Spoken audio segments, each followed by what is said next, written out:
Because, when you hear a black sheep of the family, it's like, oh, this is the outsider, this is someone, you see the person in a negative kind of light. And actually, a cycle breaker, that black sheep, is a unicorn in that field full of horses. The person who has been born in a family for this purpose, to end all of the cycles that are non-beneficial to them and to the whole lineage of the family, and also for the future generations.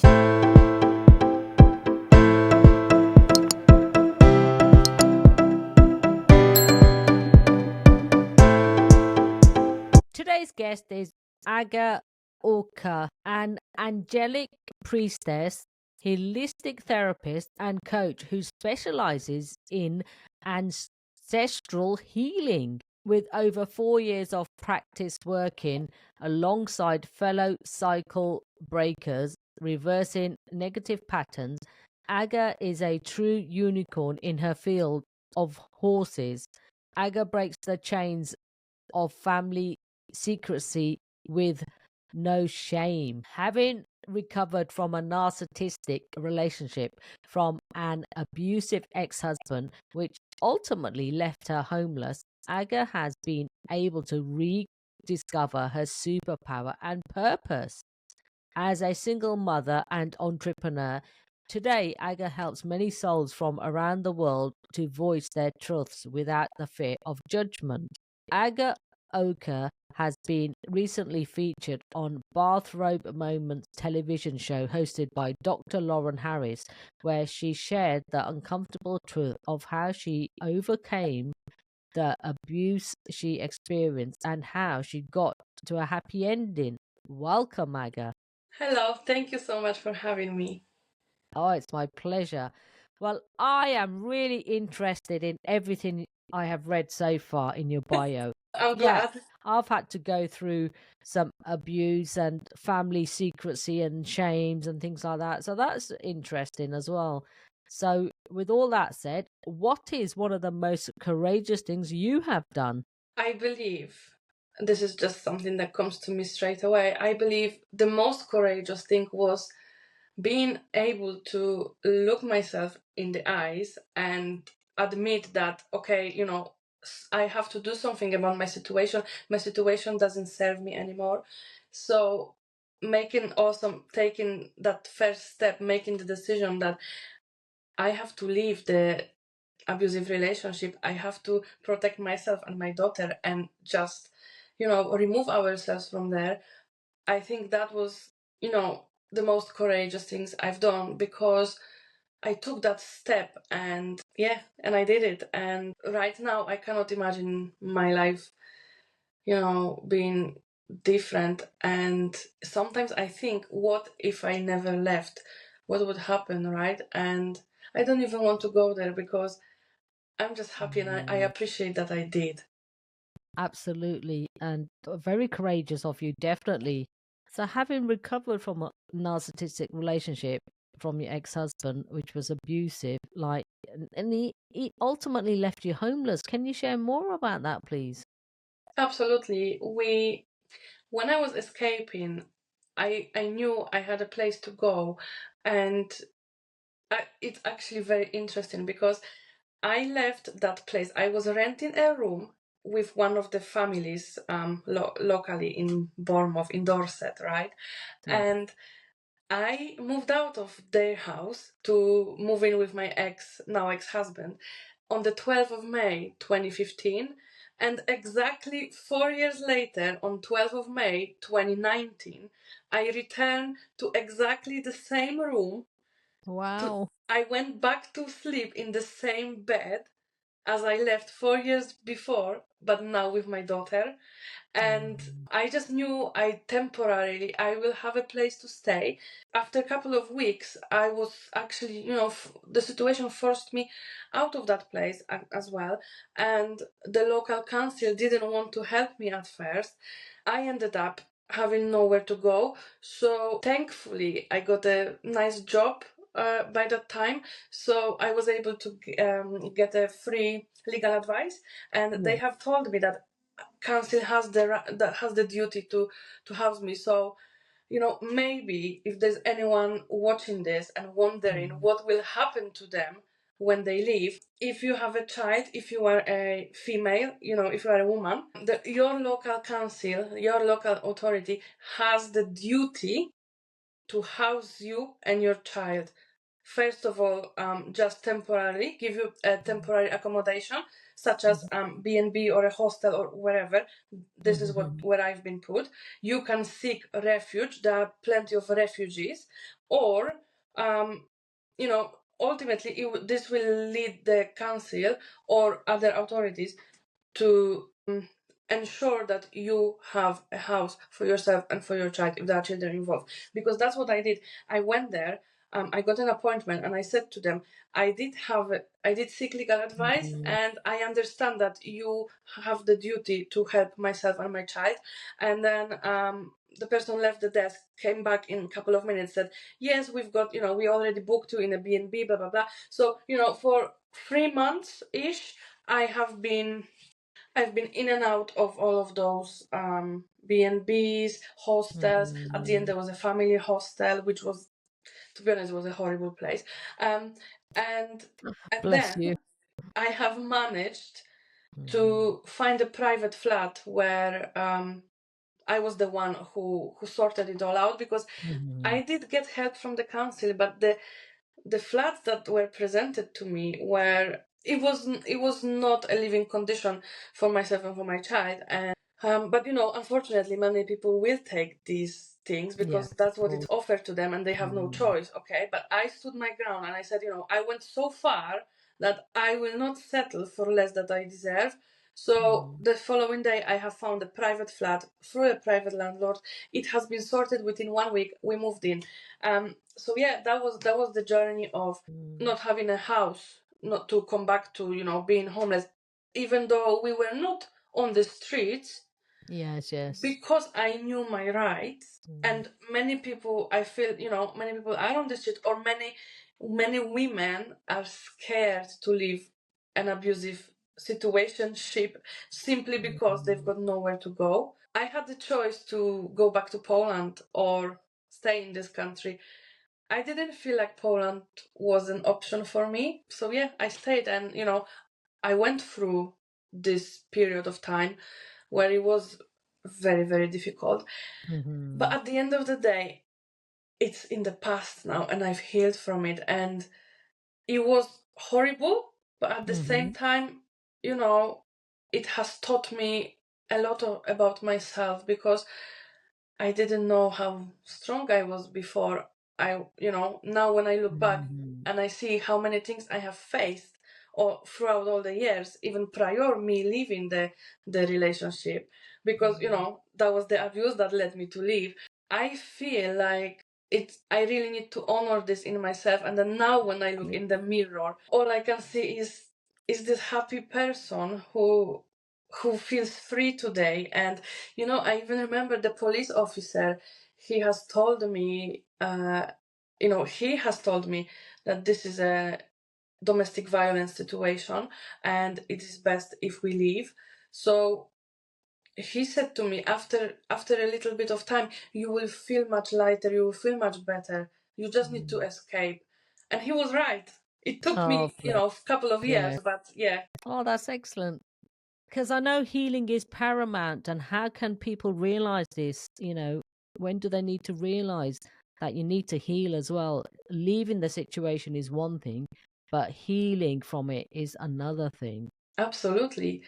That is an excellent question, because it's all up to you, right? You are responsible for how you walk your path, and you will either, because healing, right? Let's be honest, it's not just unicorns and rainbows and magic, right? Sparkles.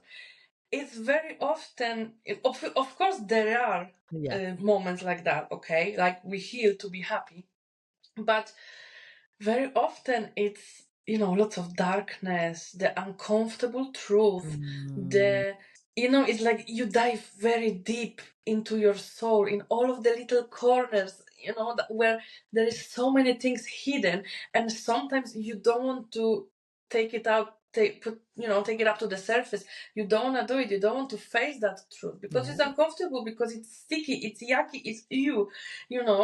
But at the same time, when you do it, when you sit with all of that uncomfortableness, when you look with curiosity, when you look deeper into it, when you see, how it is connected, where does it come from, how does it make me feel, you will find out that it's actually not what you imagine it to be. And it is always part of you, but you can choose for all of those things to not to be the drive of how your life looks like currently or in the future, because you can acknowledge your future, you can honor all of the horrible things you went through and all of the uncomfortableness inside you. You can honor all of that, you can send the light into it, you can love it, because it is always going to be part of you. But you can choose for all of that, not to be telling you how to live your life and prevent you from being happy, because you deserve to be happy. And there is so many traumas, there is so many horrible situations that happen to everyone. And so often, because I also was one of those people who tried to numb all of that, for example, with food. I had an eating disorder that I am now recovering from, but for most of my life I had an eating disorder. I was eating my emotions, and then I was also using drugs to numb myself, to pump a little bit of happiness into my brain, just for a quick minute of relief, and to uplift myself. And I don't need to do all of those things anymore, because I faced the truth, and I felt uncomfortable for a little bit, but now I'm able to rise above that and continue to be happy, because I'm here to be happy, and I'm not here to suffer and be miserable. And I'm not here to let my trauma, let my horrible experience dictate how I can live my life now. So, what took you on your journey of becoming an angelic priestess, holistic therapist, and a coach who specializes in ancestry healing? First of all, let's break that down. What does that all mean, Aga? That means I have qualifications to work in this field and to help people who have gone through similar experiences, heal from them, and, live happy life. Wow. So, yeah, how did you get into all of that? So I got into all of that when I started seeking healing, when I started rediscovering and remembering that actually, when I was a little girl, I used to always, talk to angels, have them involved around me. I used to see things that were not visible physically. And because of when I told about all of those things to the grown ups involved in my care, no one would believe me, no one would take me seriously. So part of me pushed those gifts very deep inside me. So when I started seeking healing, the healer that I went to, she has said to me that if I am aware that I also have such beautiful gifts to do this kind of work that she does, and that this is something that I actually chose for myself to do in this lifetime. And as soon as she said that to me, I was like, what? But my hands were all tingly. I just felt so amazing. And I said, but how? Why? And so she explained to me that, I do have the gift. And that was 5 years ago. And so along the years, I have been learning about the gifts that I do have. I have been, getting qualifications, going through certain trainings and courses. I have finished 1 year of Angel Mystery School. That school was created by Claire Stone. And, I do have all the diplomas, I do have all the certificates, because when I got into it and when I realized that this was what I chose to do in this life, I just dove really deep into that. And also by the practice of, I used to have a little healing room in my previous house, and with practice seeing, people who used to come to me for a session, I was able to realize that, because every single person had exactly this, not exactly the same, right, but the similar essence of their healing journeys was breaking the karmic patterns within their family generations, right? So I have realized that, and I don't even know if ancestral healing is a official term, because I've never looked it up. I just, this is what I've been told by my guides, by my ancestors, that this is the work that you do, and I'm only shown what I do. So the ancestral healing, right?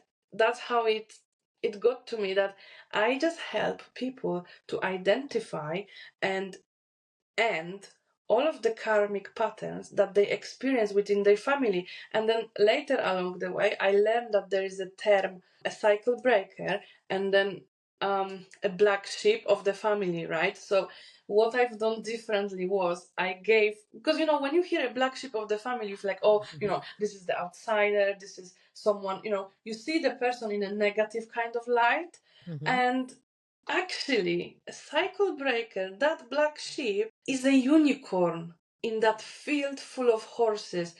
The person who has been born in a family for this purpose, to end all of the cycles that are non-beneficial to them and to the whole lineage of the family, and also for the future generations. So when I realized this, I just felt like such an important job has been given to me, and it did scare me for a little bit, to be honest. I did have a couple, like over a year break from the work that I do, because I was really overwhelmed with everything. It was very overwhelming, but I'm back now, and I'm happy to serve other people, and I'm happy to see them like flourish and bloom, and regain the power that they have somewhere along the journey. They might have given it away for a minute or put it to sleep for a little bit. But all I can say is every single person on this planet has a beautiful purpose, has a unique gift, and if there is someone who can help you rediscover that, then I feel like it's such a beautiful service for me to be giving to others, because you just cannot put a price on it as well. When I regained my life, when I healed, when I felt like my wings are back on, like I can fly, I can move mountains now, there is nothing in this world that will stop me. It's such a, you can't even describe the feeling, you can't describe how it feels, how it makes you think of yourself, like how you can appreciate yourself as well, and everything you went through, and the ability to heal from that and move on. Definitely. So, what can breaking the chains like from family secrecy and shame? Tell me more about that. Right. So, obviously, once you start, a cycle breaker, that unicorn in the family, this person sees through all of the, and then, through all of the bullshit in the family, right? That person has been chosen to name and shame, okay, to call out all of the abuse that is happening within the family. Because if you look at, your family, and I mean, not your particularly, right? Because it's just an example, right? Look at your family and then see whether there has ever been any, any scandal, any, big like event that no one was allowed to talk about, okay? Because for example, me, I was never allowed to go to my friends' houses or flats, because simply my mom and my grandma, they were very open about it. They said, because I am gonna be talking to the parents of my friends about everything that is happening at home. So I was forbidden from going their places because they didn't want me to talk what's happening at home. And it was a domestic violence situation all over, right? So and I feel, it is very common, but nobody wants to talk about it, because when you point a finger at someone, like, this is a very toxic behavior, this is an abuse, this should not be happening, automatically everything is being absolutely, shrug under the rug, and then nobody talks about it. So when a cycle breaker, in my case it was me, the only person I speak to from my family is my stepdad, my dad, and my mom. The rest of the family I've got no contact with, because I have seen through the abuse, and I called it out, and I said, I'm not gonna be a part of this anymore. So because it's a big responsibility, right, to later take on all the backlash of that, because the family members who benefit from, like, us not having boundaries, or from the abuse not being called out, they will then kick off, literally, right, and not be happy about being called out. And so this role of a cycle breaker, it is associated with loneliness. You feel lonely doing this work, or none of the family members want to talk to you anymore. Like, all the secrets are out, everyone is arguing. I once had a client who, after a session with me, a massive secret of her family came out within the family, right? It was something involving property buying, selling, stuff like that, right? And this secret, like, literally a couple of days after the session, the secret came out, and it was a mess, right? But that mess, that massive boom, has helped to put some things into place. And sometimes you have to destroy something for something, you have to break something so something else can get fixed. And speaking up about the abuse, about, like, inappropriate behaviors, and so many of those things that are being a secret within a family, speaking up about them might also lead to you helping other family members. absolutely. For example, yes, someone has been abused by an uncle, or something, and once one person speaks up about it, the others might, just contact them, like, thank you for talking about it. We also experienced this. So, something messy, even when you clean up your wardrobe or something, you have to take everything out, literally everything, wipe it, clean it inside, and then tidy, put them back in. So it's exactly the same with the family secrecy of the whole abuse. And the person who is responsible for ending that cycle will then know what to do to replace it with something that is beneficial for them. And then later, future generations might also be happier, because, like, all of the cycles that I have ended, I am happy because I've done it. I can benefit from that work that I've done. But it's not only for me, because, my daughter, she's growing up, and she's not experiencing. Yes, exactly. She's not experiencing any of that. So what resources do you recommend, tools, daily tips, that anyone wants to start understanding more about ancestry healing? Tell me about that. I love this question. So first of all, the first step into you being able to end the karmic cycle and then do all the work that follows after that is, you need to be able to, first of all, right, you need to be honest with yourself and be able to take responsibility that, okay, there is something in my family that is not working, and then you need to be able to identify, because cycle. Okay, maybe let's start from saying what exactly is a cycle, because I'm a cycle breaker. I break the cycles. But what exactly is the cycle? So cycle it's a pattern. It's that is being repeated.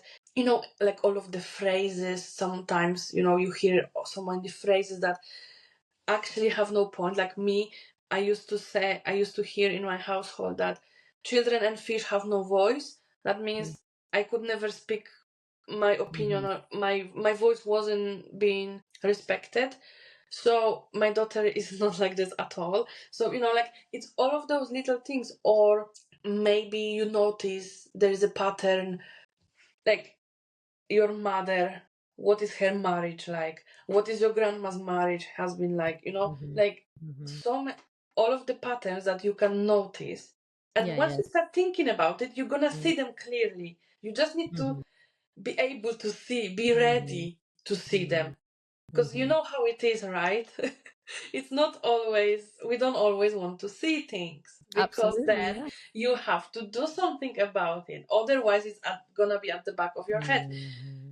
Once you see, you cannot unsee. So you first, you need to want to see those things. You need to be ready, and then just start identifying, analyzing the whole family tree. The more you know about it, the better. If you don't know something, if you want to ask, maybe there's a family member who can give you some information. It's really, to me, it's very interesting journey within your family tree, because now I'm a grown up. My mom will tell me things. She treats me as a grown up now, so she can explain to me all those things that were going on when I was little, and I was so curious about, but I was never able to find out. So now she can tell me. So it's an amazing opportunity to dive really deep into your family tree, and like all the scandals, all the secrets, all of those, just shed some light on them and analyze them. It's not because, oh, I want to gossip, I want this. No, it's for you. You play the detective role, right? Because it's for your own benefit. You want to heal from all of those patterns. You want to say goodbye to them. You want to replace them with something amazing, right? That everyone will be enjoying. So just analyze, and once you have a couple of them, you can look really closely into them, and see what they tell you. How far do you see the pattern? For example, every single family in my lineage has had an abusive marriage, so it goes like 5, 6, 7 generations before me, and I am the first woman in the family who has left, who said, that's it, no more, I've had enough, I'm going, bye bye. So I'm the first one, and now my daughter, she won't experience it. Oh, absolutely, yeah, that's right. So it is such a beautiful work, because I feel like sometimes it sounds really scary, but at the same time, it's a work of a lifetime, I would even say. So it has to be spectacular, it has to be a little bit difficult, so it can get easier at some point. Yeah, definitely. So where can the listeners find you online, Aga? You can find me on my Instagram page, and I'm called Mama from the Moon, and I'm also on TikTok as well. I haven't posted for a while, but there is loads of videos about ancestral healing that I've done previously, and a bit of an explanation. So it's the same username, Mama from the Moon. That's me. So yeah, that's how you can find me. That's how you can get in touch with me. To you, Anita, thank you so much for having me, but also to anyone who listens to this, thank you so much. And I just want you to know that you have a purpose in this world, and you are unique. And I want you always to remember that no matter how difficult your situation might be right now, there is always a way out, and there is always a solution. Even if you don't know it straight away, once you take the first step, your path will unfold. And there's so many souls in this world who are ready to help. And you just need to say yes to yourself. And I'm here like cheering you on and keeping my fingers crossed that whatever you're going through, you'll be able to heal from and rise above. And I'm sending loads and loads of love. Oh, thank you. Thank you for sharing your insightful wisdom and knowledge with us today, and for doing the work on yourself. By doing the work on yourself, you have helped so many others. I really want to acknowledge you for that, Aga Oke. Thank you so much. My pleasure. So, what is your definition of courage? Definition of courage is the ability to be 100% honest with yourself, and to be responsible for your own life, and for taking the steps necessary to improve your life. here and now.